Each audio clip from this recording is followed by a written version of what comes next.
Footer design in the past has been pretty straightforward. Nobody's paid much attention to footer design. It's been organized and structured. It's almost been an afterthought. But things have changed because footers contain a lot of information for your viewer. This is tutorial number 14, Headers and Footers, Part 2.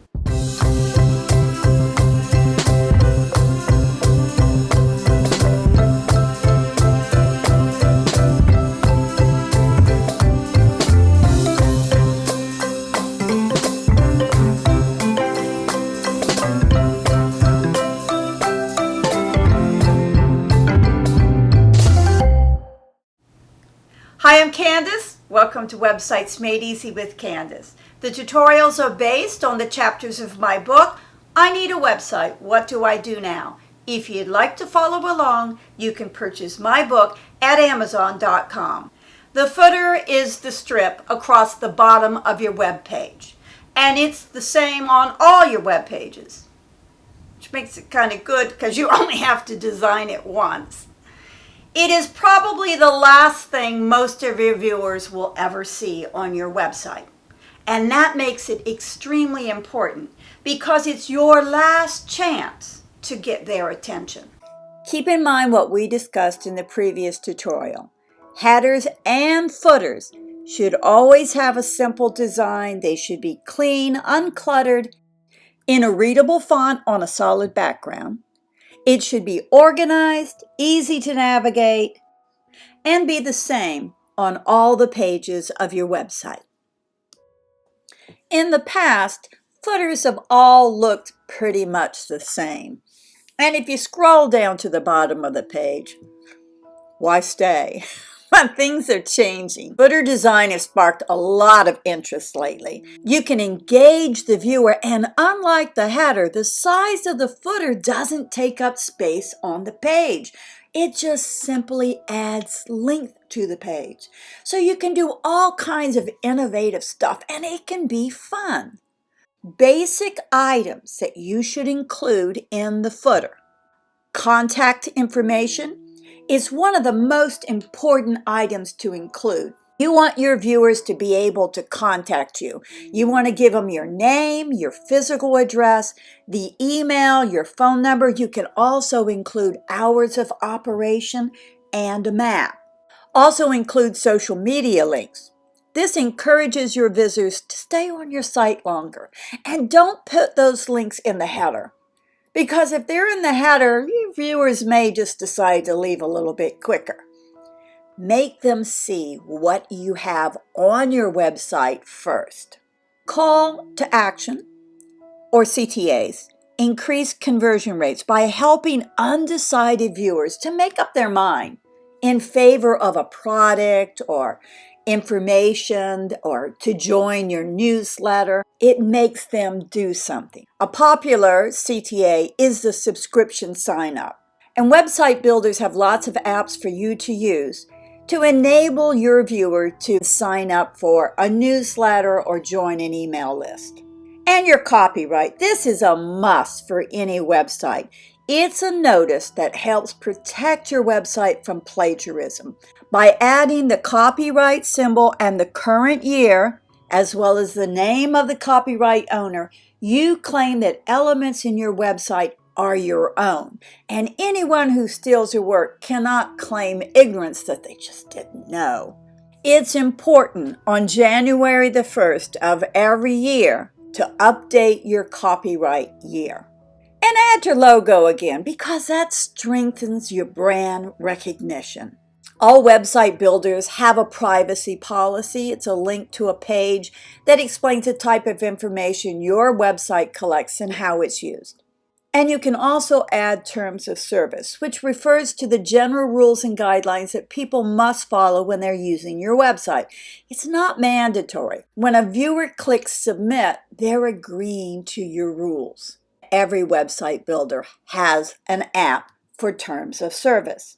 Here are some examples to get your creative juices flowing to help you design a footer that will be memorable. Opus Grows is an organic soil company, logo on the left. horizontal menu. They have a shopping cart and a login. Drag down to the bottom. You see it's a sticky header. They put their logo on again. Their copyright is 2020. Call to action, subscribe. Your social icons here on the bottom, and they add extra information that wasn't in the header. And oftentimes, many companies will put the about in both the header and the footer. A sitemap is composed of your website pages. And if you add them in the header and then again in the footer, it gives your viewer a second chance to access them, but also, more importantly, it makes it easier for Google to read. So you'll find that a lot of companies are now adding sitemaps in their footers. Molecule is an air filtering company. They're well known. Their name is in the center of a horizontal header. They also have an account login and a shopping cart. And when you drag down, it's a sticky header. You know how I love those sticky headers. When you get to the footer, you'll see it's composed of two portions. And the top portion is bigger. The text is larger and it's bolder. This may be your last chance to engage your viewer. So you want to get their attention. You want to grab their focus. Underneath, they've relisted all their products. They've listed information about the company. They've got their copyright, privacy policy, terms of service. And they also have a chat at the bottom if you need any other information or if you need help. Foundation has their logo on the left, sticky header. They have 7 categories and a search area. As you go down to their footer, let's stay in touch. That's their call to action. You can join. They also repeat the header categories. That's your sitemap. Viewers might not use it, but it helps search engines find the information. Gives you a chance to donate, contact, gives you a little blurb about who they are, social media icons. 2020 is their copyright, and also they have their terms and policy. Farm Food is a great site from the Netherlands. Don't you just love that dog? I mean, Lulu would never be that still when she's awake. But this dog is great. Perfect for the site. They have a search area and they have a sticky header, which is great. They have a horizontal header. When you get to the bottom, it's unusual. It is a blocked footer. You have one color on one side and another on the other. You see blocking above the fold on your home page, but seldom do you see it in a footer.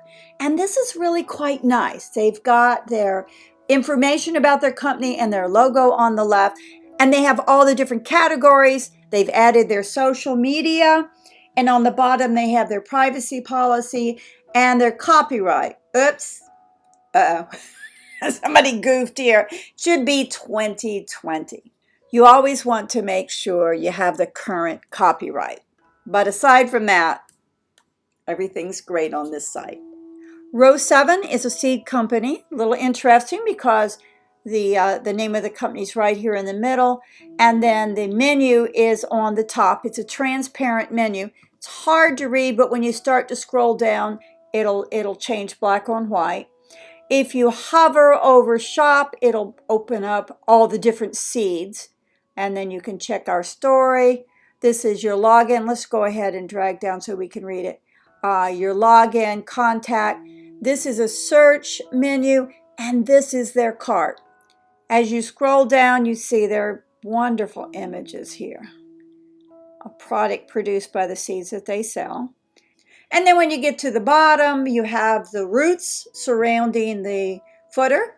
You have your call to action, subscribe to the newsletter. More information, you can continue to shop. Gives you our story again, any press. 2020 is the copyright. They have their social media icons, contact, terms and policies, and you can subscribe here again. IGK Hair Products is on a transparent header with the logo in the center. They have their search area. They have their account login. and a shopping cart plus 2 items here, which you can expand. As you drag down, the header then becomes black on white, which is easier to see and is sticky. You drag down to the bottom. Their footer is interesting. It follows the block motif that we saw at the top of the web page. Call to action on the left, and then an image with their tagline on the right. Their logo down here on the bottom, along with their copyright, terms and conditions, and privacy policy. Here are your social media icons, and then they give you all of the different pages if you want to re-access them. You see the arrow on the right? You click on that arrow and it immediately takes you to the top of the page. Up and down arrows are very popular right now. The website builders that we've been discussing make it easy for you to use arrows on your web page. SRQ Magazine has a very nice site. It's easy to read. The logo is in the center. They keep their categories to 7. They have a search area. They also have a call to action, sign in or join, subscribe. Social media icons on the top left. When you drag down, you'll see that their footer is quite large. Their logo is on the left in bold. They also have their terms of use and privacy policy, along with about us, contact, and other information. They have their social media icons, a little blurb about who they are and what they do, copyright on the bottom, and they've added pictures from their Instagram. Remember, people remember pictures, and you're going to be seeing more and more pictures on footers. This is a weaving company in the UK. They have their logo on the left, horizontal of course, telephone number, and their email right at the top. And when you start to drag down, the screen then becomes solid in the background, which is great. It's nice and clean. And then as you drag down, the odd thing that happens is it disappears. And you think, well, what page am I on? And you start to scroll up, and there it is again. I haven't seen a site like this. I just thought I would share it with you. So you scroll down, and you think, where am I? You just add a little scroll up, and there they tell you. I don't understand the reason for that. It's kind of fun to play around with. They have a big footer. They show their certification and their partners. There is a call to action to sign up. They also have a privacy policy. They reiterate their email and their phone number. They have their copy 2020, which is right on, their address, terms and conditions, privacy policy, along with their social media icons. And here again, if you just go, it's just too much for me. Why? Just make it easy for the viewer. It's not hide and seek. If being clever only benefits the designer, then you've missed the point entirely. Bite is a company that's reinventing toothpaste. The logo is in the center. The rest of the header is on either side. It's kind of hard to read because it's transparent until you start to scroll, and then it goes black on a white background. Real easy to read. As you go down, you can see what they have to offer, and you can click on anything you want. They also have a shopping cart up here, as well as an account login. When you get to the bottom, here again, we have another double header. It's very popular. Call to action on top. And then underneath it, it's additional information. If you want to subscribe, they repeat the About Us information. Press, customer service, their icons, their social media icons are here. Copyright is 2020. They have links to their privacy policy and their terms of service. And finally, let's look at some chocolate. Compliments is a chocolate company. Name and logo on the left. It's a horizontal header with the menu on the right. You see the contacts on top and also the shopping cart. It's a sticky header, but it's on a transparent background, so it's hard to read when you go across some of the different fields. When you get down to the footer, you have your awards and accolades, call to action to sign up for the newsletter. privacy terms and conditions. I don't see a copyright, but interestingly enough, we haven't talked about this. This is a chat box, and most templates will have an app for a chat box. The only problem is you have to man it 24/7. I had a chat box, and I was constantly running into people leaving messages, and I wouldn't get it for another day or two or three. I just didn't check it often enough. And that's not good. Somebody asked you a question, they want an answer. And if you're not there to answer immediately, they lose interest. But I don't think they work very well. At least they didn't for me. In addition to adding images and scrolling arrows, you can add widgets. Widgets are apps embedded in a website that add functions that link to another page, like a calendar page or archives or posts or reviews, any number of topics. All the web building sites that we'll be using have widgets, and WordPress probably has more than any of the other. They have hundreds. You can add your company description, just to keep in mind to make it brief. You can add another search bar just in case they've come up with something while they're down on the footer that they forgot to look for. You can add awards and certification logos, and you can add testimonials. This is a good place for a testimonial, and we'll be talking about testimonials in another tutorial. The most viewed space of a website page is, of course, above the fold, but the most engaged users will spend more time below the fold, nearly 3 times longer. And footers give those viewers more options. Big footers allow Google to better index your pages, which will probably allow you to rank higher on Google. So let's take a look at what we've learned about footers and headers. Keep your footers and headers simple and uncluttered. Use a readable font on a solid background and organize the information. Headers should be horizontal, left aligned. That's the easiest to read. Logos should always link back to the home page, and you should try to have no more than 7 pages. And small businesses should include about and contact in their menu. Drop-down menus eliminate clutter. If you have to use them, keep them brief. And by all means, make your headers sticky.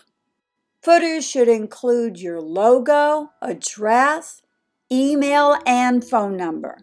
You should have call to actions, social links, copyright, privacy policies, and terms of use. Images, apps, and widgets will make your footer memorable, and it keeps the viewer engaged longer. And if you add a sitemap, Google will rank you higher. In tutorial number 15, you'll learn everything you ever wanted to know about calls to action. CTAs are very important because they get your viewer involved in your business. You won't want to miss this one. It'll be fun. And I'll see you next time.